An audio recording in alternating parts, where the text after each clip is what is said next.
Teenage Mutant Ninja Turtles: Turtles in Time is a beloved 1991 arcade brawler, and now it's been reshelled for release on Xbox Live Arcade.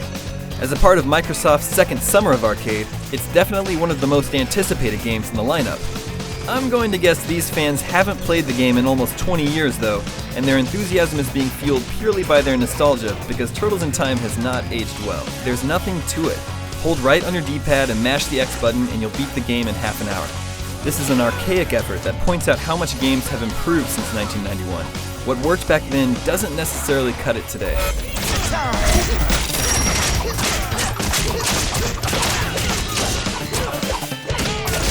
While I'm not crazy about Turtles in Time, it's definitely not broken and there is some fun stuff to see along the way.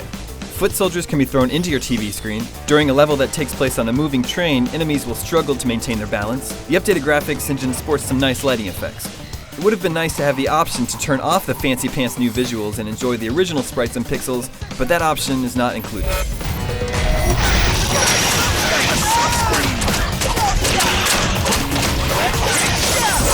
Turtles in Time is the kiddie pool of game mechanics. All that is expected of you is to pound on the attack buttons and dodge a few traps. It's a rather mind-numbing experience that fails to offer much more than a quick trip down memory lane for those that were there. The one gameplay difference that has been added is the ability to attack in 8 directions instead of just left and right. This probably makes the game a little easier since it increases your attack range, but otherwise the original gameplay has been faithfully reproduced.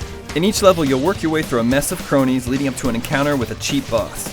These games were designed to eat quarters after all, so you'll find many traps are unavoidable and certain bad guys have unfair advantages. Bosses can heal themselves, for example.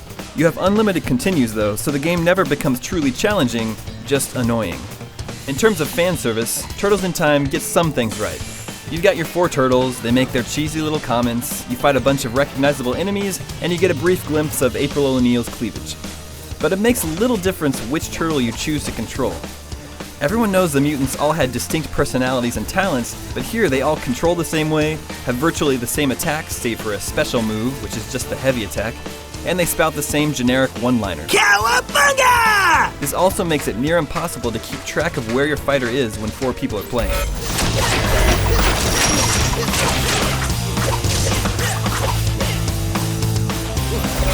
Microsoft just dropped the price of Turtles in Time reshelled from the laughable $15 it was originally planning to $10, but that still feels like too much.